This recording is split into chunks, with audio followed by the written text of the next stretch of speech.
로마서 1장 16절과 17절 우리 같이 합독하겠습니다. 시작. 내가 복음을 부끄러워하지 아니하노니 이 복음은 모든 믿는 자에게 구원을 주시는 하나님의 능력이 됨이라. 먼저는 유대인에게요 그리고 헬라인에게로다. 복음에는 하나님의 의가 나타나서 믿음으로 믿음에 이르게 하나니 기록된 바 오직 의인은 믿음으로 말미암아 살리람과 같으니라. 아멘. 이 말씀은 마틴 루터가 천주교 신부로 있다가 이 말씀이 잘못되었구나 천주교에서, 그래서 개심을 하게 된 귀중한 말씀이 바로 이 말씀입니다. 그래서 로마서 1장 16절과 17절의 말씀은 굉장히 중요한데요. 오늘 말씀의 제목은 실패 확률 0%. 시작. 기도합니다. 사랑의 하나님 아버지, 오늘도 우리를 예배의 자리로 초청해 주셔서 감사합니다. 초청받은 자는 많을 터인데 초청받고 나아온 자는 그리 많지 않은데 그 자리에 내가 있게 하심에 감사를 드립니다. 특별히 세상이 불안한 세상입니다.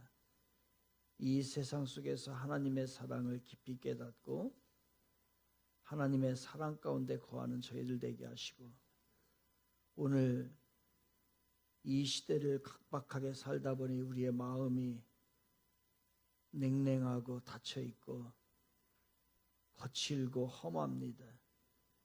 그 마음을 성령님께서 말씀으로 인도하여 주셔서 열려지게 하여 주시고, 세상의 소리가 아니라 이 시간만큼이라도 성령의 하나님의 음성을 듣고 깨닫는, 더 나아가 실천할 수 있는 저희들 되게 하여 주옵소서. 오직 은혜의 시간으로 인도하실 하나님을 찬양하며 우리를 구원하시고 사랑하시는 예수 그리스도의 이름으로 기도드립니다. 아멘. 옆 사람과 인사합니다. 사랑합니다. 축복합니다. 감사합니다. 기도합시다. 건축합시다. 시작.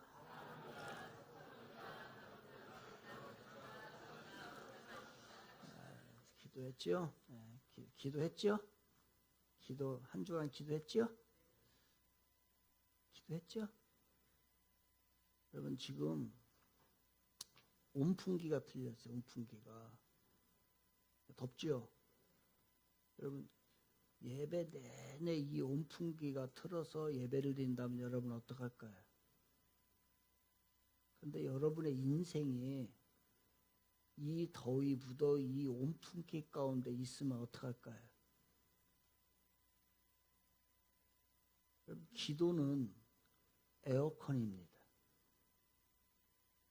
기도를 하는 순간에 에어컨이 작동되는 거와 똑같아요. 그래서 일부러 틀은 거예요. 여러분의 인생이 이렇게 짜증이 나고 덥고 계속 이런 삶이 지속된다면, 아무리 내가 좋은 옷을 입고 좋은 걸 먹고 좋은 자리에 있어도 삶이 쾌적하지가 않아요. 삶의 질이 좋지 않단 말이에요. 짜증이 난단 말이에요. 짜증이. 그러면 이거를 해결해야죠. 이제 끄세요. 에어컨 틀으세요. 에어컨을 틀면 이제 인생이 쾌적해져요. 질이 높아진다고요. 무더위가 사라진다고요. 기도가 뭐냐? 에어컨이에요. 그래서 여러분의 삶이 계속 무더위와 짜증과 그렇게 살고 싶으면은 기도를 안 하셔도 돼요. 근데 여러분의 인생을 쾌적하고 좀 깔끔하고 멋있고 가치 있게 살기를 원한다고 한다면 그것은 기도예요. 그래서 기도는 에어컨이에요. 기도하면 여러분의 가정과 여러분의 인생에 에어컨이 틀어지는 거고, 기도하지 않으면 무더위와 이 짜증이 지속될 거예요. 그건 여러분이 선택하세요. 왜 금요기도회를 자꾸 강조하는 겁니까? 여러분의 가정에, 여러분의 인생에 에어컨을 틀으시라고요. 오늘 말씀을 나누려고 합니다. 말씀을 나누기 전에 참 긴 그 기도가 있어가지고서 기도를 좀 해야 되겠네요. 어제 이제 브라더 마이클하고 그 아들 제이크하고 그 자매 유정미 자매가 인도네시아에 갔어요. 여기 TCIS 있다고 갔는데 지금 막 아까 예배 후에 온 건데 그 제이크가 오늘인가 어제 도착했어요. 어제 도착했는데 오늘 아침에 책장이 넘어져가지고 지금 이 아이가 머리가 다쳤나 봐요. 그래서 조금 전에 한 30분이나 1시간 전일 되려나 지금 인도네시아 이제 그쪽에 갔거든요. 거기에서 이제 학교 그 사역을 갔는데 지금 머리가 지금 다친 것 같아요. 그래서 기도해야 됩니다. 그래서 우리 그 인도네시아 여러분이 잘 아시다시피 여러 가지 의료 시설 우리나라와 같지 않잖아요. 그렇기 때문에 위험한 상황이 될 수도 있어요. 어떤 상황인지 저도 잘 몰라 아직까지는. 그래서 응급실로 갔다는 소식만 들었는데요. 우리 제이크가 잘 치료될 수 있도록 또 하나님의 은혜가 부어질 수 있도록 또 모든 과정이 잘 진행될 수 있도록 우리 잠깐만 기도하고서 말씀을 듣겠습니다. 함께 기도합니다. 거룩하신 하나님 아버지, 사랑하는 아들 제이크가 불의의 사고를 당했습니다. 어떤 상황인지 저희들 잘 알 수 없으나 하나님 도와주시고 또한 거기에 돕는 사람들의 손길을 인도하여 주시고 의사 선생님 모든 의술들이 열악할 터인데 그곳에서 잘 해결될 수 있도록 우리 하나님 인도하여 주옵소서. 아무 흠 없게 하여 주시고 잘 치료되게 하여 주시고 이 위험에서 벗어나게 하여 주시고 우리의 기도가 응답되게 하시고 우리의 기도가 하나님 전달되게 하여 주시며 하나님의 전능하신 손길이 우리 제이크의 머리부터 발끝까지 온전하게 인도하여 주시고 특별히 상처받은 그 부분을 우리 주님 보혈로 치유하시고 회복시켜 주시고 잘 치료될 수 있도록 도와주옵소서. 감사합니다. 하나님, 사랑하는 제이크 어떤 상황인지 잘 모르지만 하나님이 도와주시고 강권적인 역사가 우리 사랑하는 아들에게 임하게 해주시고 우리 기도가 하나님 응답되게 하여 주옵소서. 예수님의 이름으로 기도드립니다. 아멘. 사랑하는 여러분, 오늘 여러분들이 예배당에 들어오시면서 어떤 마음으로 여러분들은 오늘 예배당에 오셨습니까? 혹시 이런 마음을 가지고 오진 않았나요? 한 주간 동안 너무 힘들었다. 너무너무 힘들었다.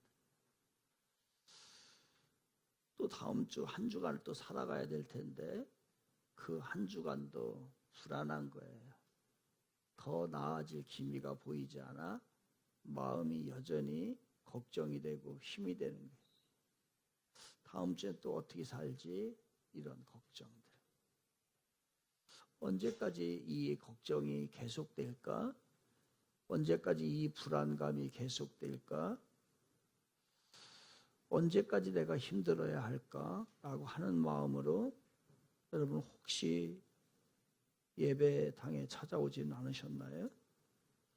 현대를 살아가는 우리들은 이러한 것이 공통된 고민입니다. 모든 고민. 한 성도님의 이야기가 생각이 났어요. 목사님, 저는 왜 뭐를 해도 안 되지요? 사업도 잘 안 되고 실패하고 직장도 잘 안 되고 그리고 자녀들도 말을 안 듣고 노후를 생각하니 노후 대책도 되어 있는 것도 아니고 너무 불안하고 너무 힘이 듭니다. 하나님이 정말 나와 함께 하시는 거 맞나요?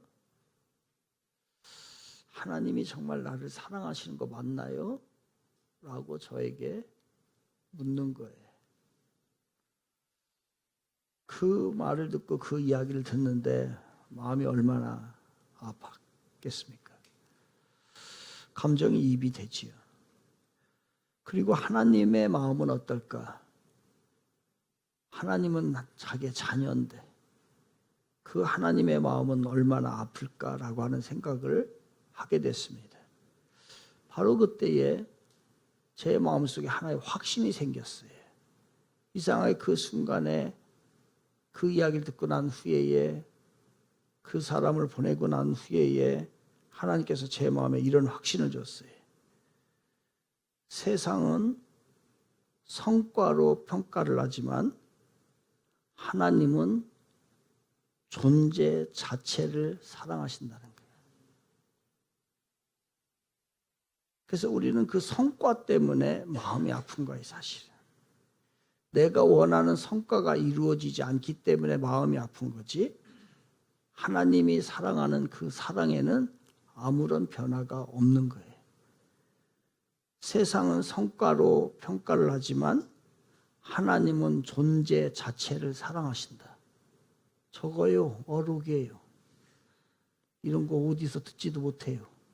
따라해 봅시다. 세상은 성과로 평가하지만 그래, 여러분 잘라서 해요. 잘라서 잃어버리니까. 세상은 성과로 평가하지만 하나님은 존재 자체를 사랑하신다. 이건 진실입니다. 이 불확실한 세대, 두려운 세대, 그런 가운데 오늘 설교 제목이 실패 확률 0%인데 정말로 실패 확률이 0%인 게 있나요? 여러분, 실패 확률이 0%인가? 그게 있나요? 예, 있습니다. 단 하나 있어요. 다른 거는 다 실패 확률이 0% 안 됩니다. 근데 단 하나 있어요. 그것은 하나님이 예수 그리스도를 통해서 우리를 구원하신 그 사랑입니다. 그 사랑이, 그 구원이 한 번 사랑하고 한 번 구원하면 그 사랑에 대한, 그 구원에 대한 실패는 0%예요. 다시 변하지가 않아요. 이 유일한 이거 하나가 실패 확률 0%인 거예요. 우리가 이런 고민을 했던 것처럼, 어떤 한 집사님이 고민했던 것처럼 사도 바울도 이 고민을 똑같이 했어요. 그런데 지난주에 설명한 대로 사도 바울은 어떤 사람이에요? 여러분, 우리가 5개의 인생의 봉우리 정상이 있다고 생각해 봅시다. 그랬을 때 이 5개의 봉우리를 모두 점령해서 그 최정상에 다 올라가 있던 사람이 누구냐면 사도 바울이라는 사람이에요. 엘리트 중에 엘리트. 이 사람이 누구냐면 사도 바울입니다. 그런데 이 사람이 우리와 그 엘리트가, 그 정상을 다 점령한 사람이 같은 고민을 해요. 마치 시험 보는 학생과 같이요. 학생이 밤새도록 시험 공부를 했어요. 그랬는데 밤새도록 시험 공부를 하고 나서 이런 걱정을 해요. 이것만으로 충분할까? 더 해야 되는 거 아닌가? 라는 생각을 하게 되죠. 시험장에 들어갔습니다.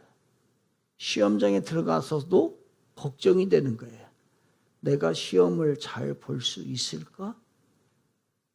내가 원하는 점수를 얻을 수 있을까? 라고 하는 고민을 하게 되는 거죠. 바로 지금 사도 바울이라고 하는 사람이 그 고민을 하고 있는 거예요, 지금이요. 성경에는 613개의 율법 조항이 있다고 해요. 613개의 조항이 있는데 사도 바울은 그 613개를 걸어놓고 날마다 보는 거예요. 내가 이거 안 지킨 건 없는가? 내가 이거 지켜야 되는데 이거 안 지킨 건 없는가?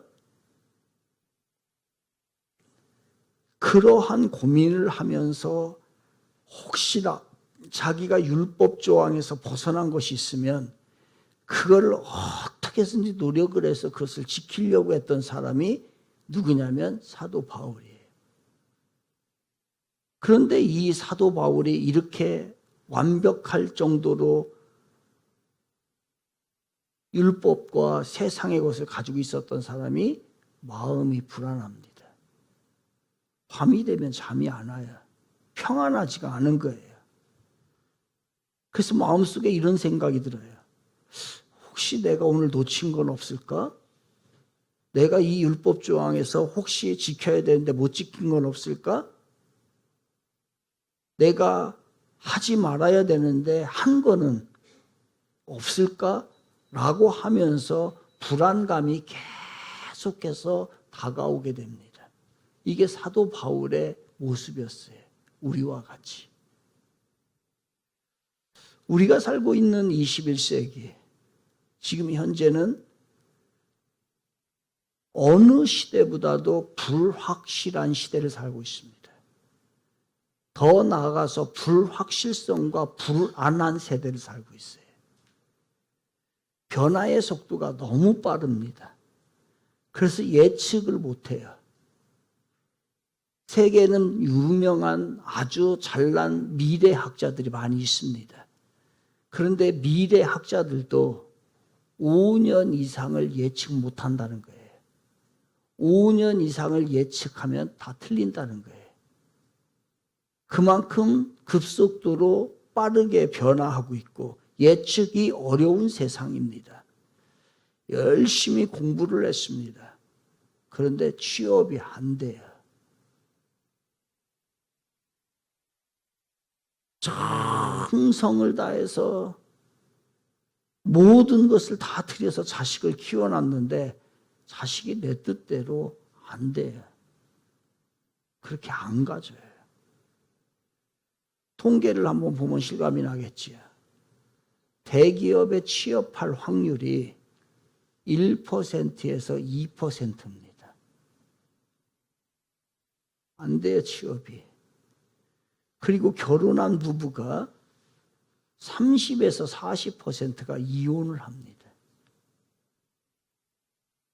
한때 안정적으로 여겼던 공무원들 수백 대 일을 뚫고서 합격을 한 거예요. 그런데 그 일이 만만치 않고 진상들이 많고 일이 고되고 그래서 이 일을 스스로 몇백 대 일을 뚫고서 취업한 그 공무원을 스스로 그만둡니다. 견디기가 어려우니까. 평생 직장이라는 개념이 이제 없습니다. 이러한 시대, 특별히 21세기는 이러한 시대. 21세기뿐만 아니라 바울도 겪었고 모든 인생 살아가는 것이 지금은 더 빠를 뿐이지 불확실하고 불안전한 것이 우리의 인생입니다. 그렇게 고민하고 잠 못 이루고 있을 때에 사도 바울이 다메섹에서 예수님을 만나게 돼요. 예수님을 만났다는 것은 그럼 무슨 의미를 이야기하는 걸까? 그가 예수님을 만나고 난 후에 놀라운 발견을 하나 하게 돼요. 그 발견은 뭐냐면요. 마치 이런 걸 거예요. 어둠 가운데 길을, 산길을 막 헤매고 있습니다. 손전등 하나 가지고서 막 길을 찾고 있을 때에 갑자기 태양이 확 떠서 모든 주변이 다 보이게 되는 그러한 현상과 같은 일이 사도 바울에게 일어나게 돼요. 그 손전등을 최고급의 손전등이었겠죠. 사도 바울이 가지고 있는 것은 우리가 가지고 있는 것은 아주 기능이 안 좋은 것이 있을 거예요. 비유한다면 그럼에도 불구하고 길을 찾지 못할 때에 태양이 떠서 모든 것을 알게 되는데 그때에 사도 바울이 무엇을 깨닫게 되냐면 내가 5 봉우리의 최정상에 올랐던 것은 이제까지 자기의 노력인 줄 알았어요. 그런데 그게 아니고 나의 노력이 아니고 모든 것이 그냥 주어진 거구나. 내가 그 집안에서 그 가문에서 태어나려고 해서 태어난 게 아니고 그냥 태어나진 거구나. 내가 머리를 좋게 만들려고 한 것이 아니라 그냥 머리가 좋은 것도 그냥 주어진 거예요. 다른 말로 말하면 하나님의 은혜구나. 이거를 사도 바울이 깨달은 거예요. 내 노력으로 되어진 것은 하나도 없고 내가 노력을 하고 수고를 하다 보니 결국 남는 것은 죄뿐이었구나. 이것을 사도 바울이 깨닫게 됩니다. 그래서 모든 일을 하나님을 일을 하라고 하는 그 도구였구나. 나의 지식도 나의 모든 여건들도 나에게 준 축복들도 이것은 내가 만든 것도 아니었고 나만을 위해서 사용하라는 것도 아니었고 이것은 이 땅을 위하여 이 사회를 위하여 하나님의 나라를 위하여 쓰라고 하는 사용하라고 하는 하나님의 사명이었구나 라고 하는 것을 그가 발견하게 돼요. 여러분 이거 발견했습니까? 예수를 만나고 난 다음에 변화가 일어난 거예요.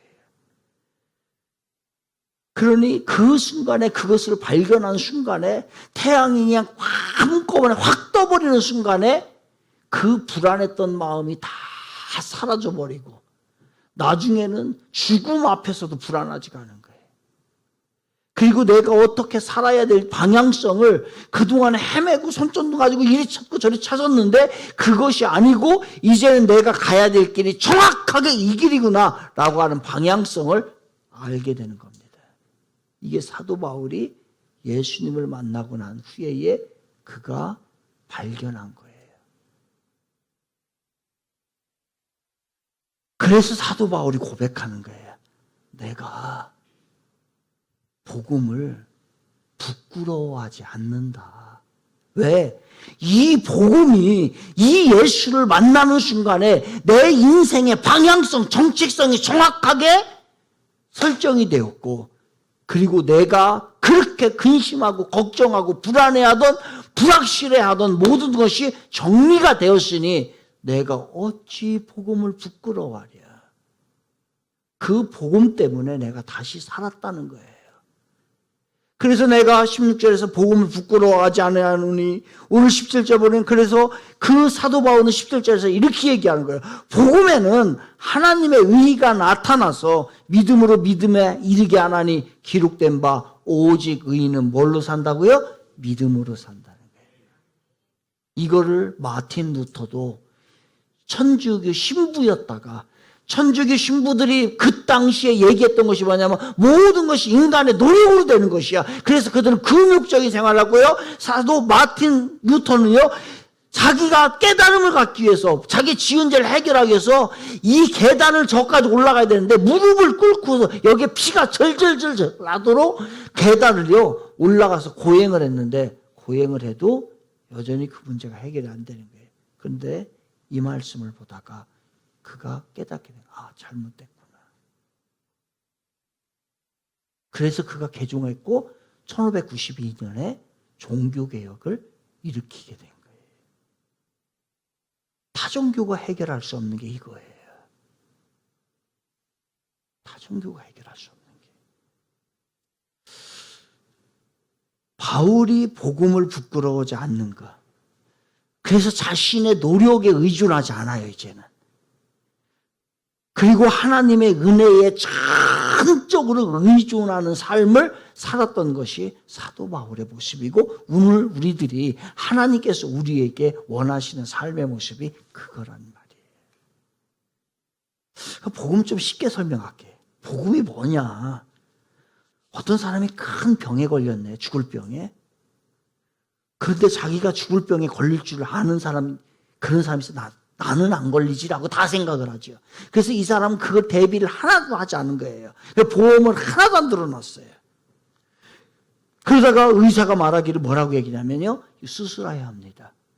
이거 일주일 내로 수술하지 않으면은 당신은 죽습니다. 청천벽력과 같은 소리를 듣게 돼요. 그런데 수술비가 만만치 않잖아요. 수술비는 10억입니다. 보험은 하나도 안 들어가는데. 이제 일주일 안에 수술을 해야 되고 일주일 안에 10억을 해결을 해야 돼요. 그래서 평생 모은 돈이 얼마나 될까? 돈이 없지요.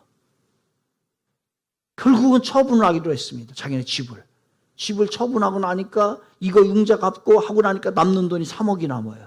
그래서 3억. 또 나름대로 적금을 들어놨어요. 그래서 적금한 것을 다 해가니까 한 5천 정도 나와요. 3억 5천. 또 누구한테 도움을 받아야 될 거 아니에요. 가족들 다 모아놓고 그리고 지인들에게 부탁을 해가지고서 도와주세요라고 했더니 1억이 되는 거예요. 그게 4억 5천. 그런데 10억이 안 되는 거예요. 수술할 수가 없어요. 이 사람은 죽어야 됩니다. 일주일 후에. 그때에 죽을 수밖에 없을 때에 어떤 분이 자기도 모르는 분이 갑자기 나타나서 제가 그 돈을 드릴게요. 제가 10억을 병원비로 해결해 드릴게요. 그냥 제가 당신이 불쌍하고 당신을 사랑하기 때문입니다. 라고 하면서 10억을 해결해 줬어요. 이게 복음이에요. 이게 복음이라고요. 예수님이 바로 그런 분임을 이야기하는 거예요. 성경은. 우리가 평생 갚을 수 없는 죄의 빚. 얼마나 많은 죄를 지었고 죄인으로 태어나서 여러분 그거 다 갚으려고 하면요. 우리는 사지가 다 찢겨야 됩니다. 못 살아요. 그리고 내가 죄의 빚이 있습니다. 라고 주님 앞에, 예수님 앞에 부탁한 적도 없어요. 근데 그 사랑하신 그 모습으로 내가 먼저 사랑한 것도 아니에요. 근데 그분이 그 죄의 빚을 다 갚아주셨어요. 그거를 로마서 5장 8절에서 이렇게 얘기하잖아요. 우리가 아직 죄인 되었을 때에 그리스도께서 우리를 위하여 죽으심으로 하나님께서 우리에 대한 자기의 사랑을 확증하셨느니라. 근데 여기서 중요한 단어가 있어요. 중요하게 봐야 될 거 있어요. 뭐냐면 우리가 아직 죄인 되었을 때. 그러니까 우리가 의롭게 된 다음에 예수님이 나를 위해서 십자가에 죽으신 게 아니란 말이에요. 내가 죄로 가득 차 있을 때, 아직 죄가 문제가 해결이 안 됐을 때, 나는 죄로 인하여 죽어야 되는데, 그리고 우리가 회개한 후에, 모든 것이 회개하고 해결된 후에 예수님이 오신 게 아니에요. 회개라는 것조차도 몰랐어, 우리는. 근데 그때에 이미 오셨어요. 우리가 아직 죄인되었을 때에 우리를 위하여 이미 예수님이 십자가에 못 박혀 돌아가신 거예요. 이게 복음이에요. 이게 복음이죠. 그런데 이 복음이 실패 확률이 0%인 것이 명확하다는 거예요. 왜냐하면 예수님은 우리가 죄인이었을 때에 이미 이 사랑과 구원을 완성해 놓으셨어요. 그래서 예수님께서 십자가에 돌아가시면서 이 말씀을 하시고 마지막으로 이 말씀을 하시고 돌아가십니다. 다 이루었다. 이루어 놨기 때문에 이제는 너희들은 그 구원과 구원 사랑에 대해서 실패할 확률이 0%야. 절대로 이것은 실패할 수 없는 일이야. 그리고 이것은 절대로 누구도 어떤 존재도 바꿀 수도 없는 것이야. 변하지도 않는 것이야. 라고 하니 한 번 우리를 사랑하고 구원해 주신 것은 실패 확률이 몇 퍼센트? 0%. 때로는 우리가 욕심이 생기고 또 곁길로 갈 때도 있지요. 저도 그렇고요. 그래서 우리가 연약하고 우리가 실수하고 우리가 부족하고 실패하고 죄 가운데 있다 할지라도 그것이 안 바뀌어요. 에이, 이는 못된 놈. 구원을 다시 취소해야지. 이런 일이 없단 말이에요. 그래서 실패 확률은 주님이 우리들을 향한 사랑과 그 구원의 실패 확률은 몇 퍼센트라고요? 0%. 믿으면 아멘 합시다. 이게 복음이에요. 이게 복음. 우리 어떻게 살아야 될까? 이거 어떻게 살아야 돼요? 이미 구원을 받았고 하나님의 사랑으로 가득 찼고 어떠한 죄를 지어도 이제 그 부분에 대해서 우리가 어떤 연약한 짓을 해도 하나님이 다 해결해 주셔요. 그럼 어떻게 살아야 돼? 이제 막 살아야 돼. 나쁜 짓 마음대로 해도 돼요. 왜? 지금 논리가 그렇잖아요. 공식이 그렇잖아요, 신앙에. 그래서 여러분 하고 싶은 대로 하고, 여러분들이 하시고 싶은 대로 신앙생활하고, 여러분 여전히 이기적으로 살고, 여러분만을 생각하면서 살고, 여러분이 버는 거 다 여러분만을 위해서 쓰고, 그리고 여러분 신앙생활을 하기 싫으면 안 해도 되고, 그래도 다 천국 가고 하나님의 사랑이 있을까요? 맞아요? 내가 죄지시고 싶은 거 다 져요. 왜? 실패 확률이 0%니까. 맞지요? 그럴싸하지요? 그래서 그럴싸한 이 논리에 빠져들어요. 누가? 그래서 만든 게 구원파예요. 그게. 유병은, 박옥수, 이 구원파들이 세월호 사건이 왜 일어난 거예요? 그들은 그거 그렇게 하고도 죄책감이 없어요. 왜? 이 논리로 살아가니까. 그런데 생각해 보니까 우리가 그렇게 살잖아요. 우리가 이단과 같이 살잖아요. 구원 하나 믿고 주님의 사랑 믿고 신앙생활 한다라고 하는데 내 마음대로 살아. 신앙생활 내 하나님의 기준으로 안 해요. 다 내 마음대로 한단 말이에요. 하나님의 말씀을 몰라서 여러분 그런 거 아니에요. 내 욕심과 내 감정과 내 편의와 내 기준과 그것에 의해서 하는 거예요. 그게 안 바뀌어요. 전혀 안 바뀌어요. 전혀. 기준을 누가 잡아놨냐? 여러분이 잡아놨어요. 나는 요만큼만 할 거야. 그 이상 넘어가는 거는 용납이 안 돼. 지금 구원파적인 이단의 모습으로 여러분 살아가는 거예요. 기도? 그거 나하고 상관없는 일이야. 목사님 아무리 얘기해봐라 내가 나가나.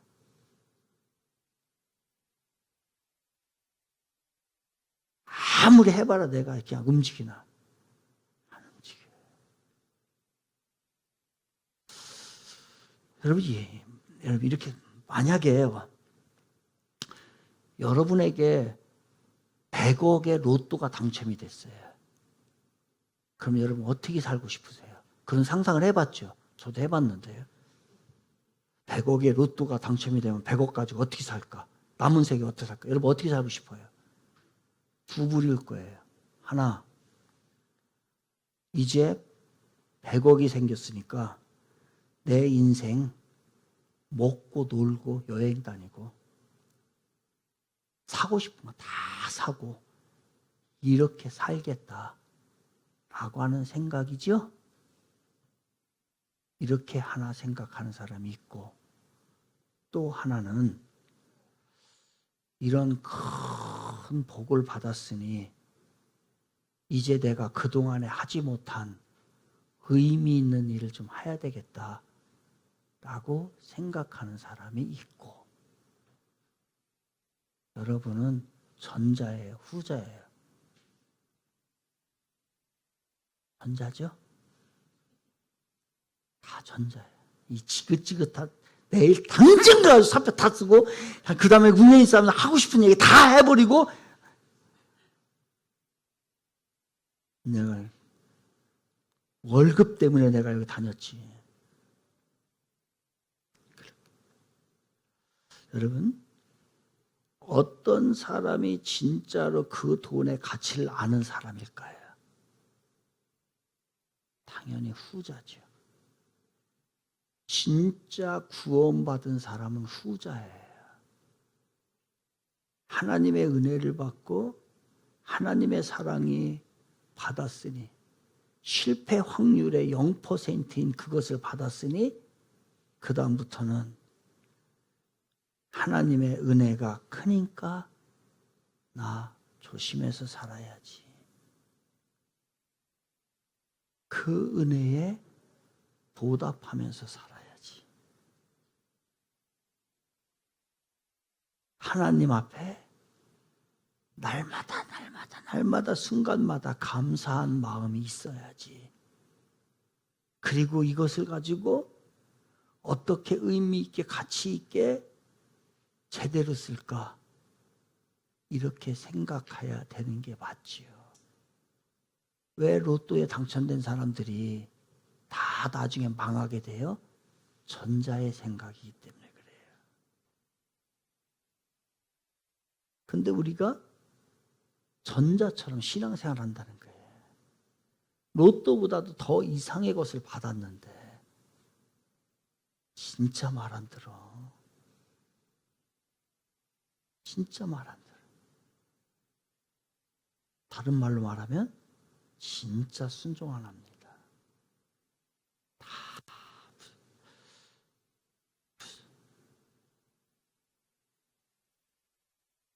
에베소서 2장 8절에서 10절까지 말씀을 봐야 되는데 우리는 에베소서 2장 8절과 9절까지만 봐요.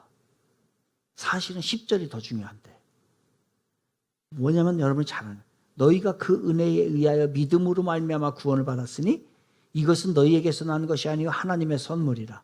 행위에서 난 것이 아니니 이는 누구든지 자랑하지 못하게 함이라. 여기까지만 봐요. 10절 어떻게 나오는지 아세요? 그래서 은혜로 구원받은 자는 어떻게 살아야 되는지가 10절에 나오는데 우리는 그가 만드신 바라 그리스도 예수 안에서 선한 일을 위하여 지으심을 받은 자니. 그 실패 0%의 실패 확률 0%의 구원을 받은 우리인데 그 10절에서는 그러면 선한 일을 위하여 살아야 되는데 그렇게 못하고 오늘도 나만을 위해서 교회가 어떻게 되든 세상이 어떻게 되든 나라가 어떻게 되든 하나님의 나라가 어떻게 되든 전혀 상관이 없어요.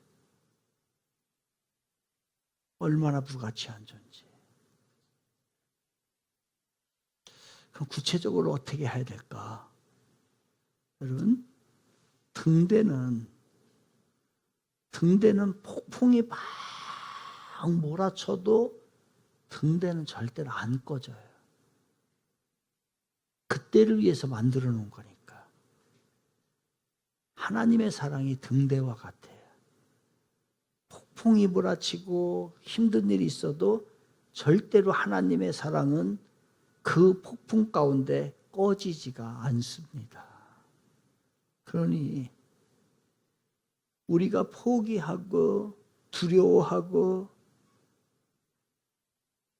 그러한 마음에서 우리가 조금은 이제 자유로워야 돼. 취업을 준비했는데 이력서 10장을 넣어, 20장을 넣어, 30장을 넣어도 안 돼.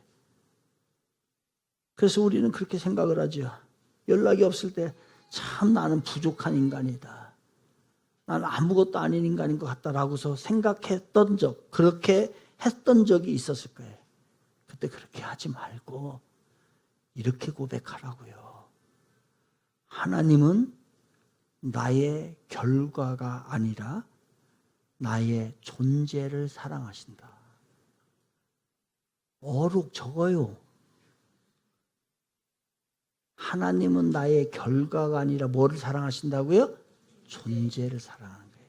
결과는 조금 있다가 좀 늦게 올 수도 있고 다른 방법으로도 올 수 있고 꼭 내가 원하는 방법으로 올지 않는다. 그러나 변하지 않는 것은 하나님이 나를 사랑한다는 거예요. 그러니 절대로 여러분 비교하지 마세요. 누구는 내 친구는 일찍 결혼해가지고서 또 부잣집 딸내미랑 결혼해가지고 거기서 아파트 사서 차도 사줘 막 그래가지고 잘 나가는데 나는 이게 얼굴만 봤다가 이거 가난한 집에서 해가지고서 이거 아무것도 안 해주고 지금 해서 다른 친구들은 막 일찍 대학을 졸업하자마자 취업을 하는데 나는 지금 몇 년 동안 안 되고 우리 딸은 안 되고 우리 아들은 안 되고 이런 생각이 들지요. 그런데 중요한 게 있어요. 이것만 기억하면 돼요. 사람마다 하나님의 시간표와 계획이 다르다는 거예요. 왜 시간표가 다 똑같아요? 다 달라요. 오히려 2, 3년 후에 되는 게 더 잘 될 수도 있어요.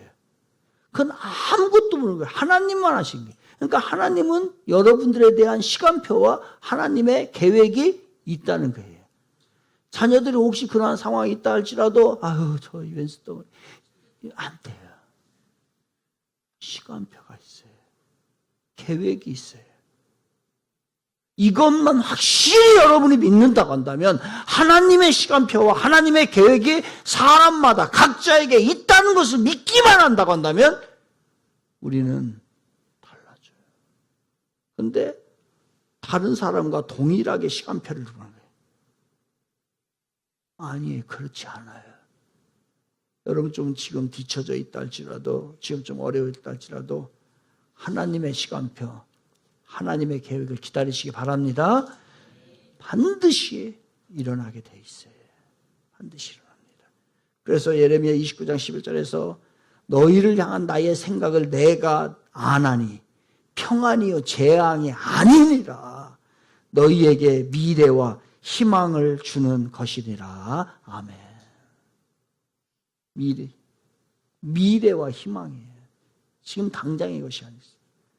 그렇다는 다음에 이 놀라운 소식을 여러분 우리가 좀 나눕시다. 좀. 세상 사람들 모르고 주위 사람들 모르고 우리 가정에 있는 사람들도 모르니 그들이 그러면서 불안해하면서 떨고 있는데 우리는 이제 오늘 깨달았잖아. 알았잖아요. 그렇다고 한다면 주위에 불안해하고 그걸 모르는 사람들에게 조금 가르쳐줘요. 스트레스 받는 동료가 있다고 한다면 또 진로 때문에 고민하는 사람이 있다고 한다면 진짜 경제적인 어려움 때문에 힘든 사람이 있다고 한다면 따뜻한 그 위로의 한마디를 우리가 이번 주만큼은 전하면 어떠냐 이거예요. 이렇게요. 너무 걱정하지 마. 정말로 확실한 게 하나 있거든. 그거는 하나님의 사랑이야. 실패 확률 0%인 하나님의 사랑이야. 그리고 나 신앙이 깊은 사람이 아니지만 내가 당신을 위해서 기도해 줄게. 이러면요 됩니다. 이게 우리의 일이에요. 여기까지 가셔야 돼요. 근데 우리들도 필요하잖아. 우리들도 어떻게 살아야 되겠고 우리들도 힘든 일이 있고 우리들도 또 때로는 넘어질 때에 그래서 여러분 아침마다 일어나셔서 거울을 보시면서 뭐 하세요? 거울을 보고 이렇게 고백해요. 화장만 하지 말고 거울을 보면서 나는 실패할 수 있지만 실패하지 않는 사랑이 내 안에 있다. 지금 어렵고 힘들 수 있어요. 그러나 실패하지 않는 하나님의 사랑이 내 안에 있단 말이에요. 그 고백을 하고 하루를 시작하고 그 고백을 하고 어려운 그 여러분의 일터, 치열한 일터로 나가면 얼마나 하나님의 사랑으로 다시 새로워질까요? 저거요 어룩이라고 했잖아요. 한번 따라해 볼까요? 뭐였죠? 나는 실패할 수 있지만 실패하지 않는 사랑을 받는다. 이 고백이. 하나님은 지금도 여러분을 바라보시고 이렇게 말씀하실 거예요. 내 사랑하는 아들아, 내 사랑하는 딸아, 네가 얼마나 걱정하고 있는지 내가 안다. 하지만 내가 알았으면 좋겠어. 뭐를요? 네가 실패할까 봐 걱정하고 있을 때 나는 이미 내 성공을 계획해 놓고 있단다. 내가 혼자라고 생각할 때, 내가 외롭다고 생각할 때, 네 주위에 아무도 없다고 생각을 할 때 나는 항상 네 곁에 항상 있단다. 내가 부족하다고 자책할 때 나는 너를 부족하다고 여기는 것이 아니라 완전한 나의 자녀로 생각을 한다. 이렇게 말씀하고 있는데 소리를 들으세요. 그런데 이 얘기를 해놨어요. 로마서 8장 38절과 39절에서 바울을 통해서 얘기했고, 바울이 그래서 이렇게 고백을 하잖아요. 뭐라고요? 내가 확신하노니 사망이나 생명이나 천사들이나 권세자들이나 현재일이나 장래일이나 능력이나 높음이나 깊음이나 다른 어떤 피조물이라도 우리 주 예수 그리스도 예수 안에 있는 하나님의 사랑에서 끊을 수 있다 없다? 없느니라. 이미 얘기해놨어요. 세상에서 실패 확률 0%인 것 하나도 없습니다. 단 하나, 하나님의 사랑입니다. 하나님의 구원, 그거밖에 없어요. 그러니 이것은 절대로 여러분을 위로하기 위한 추상적인 위로도 아니고, 제가 설교를 만들기 위하여서 억지로 만들어낸 설교도 아니고, 이것은 실제로 인생에 적용하는 하나님께서 주신 메시지이며 우리를 살리는 길이라는 거예요. 두려워하지 마십시오. 위축할 것도 없어. 위축될 것도 없어. 뭐 때문에 위축돼요?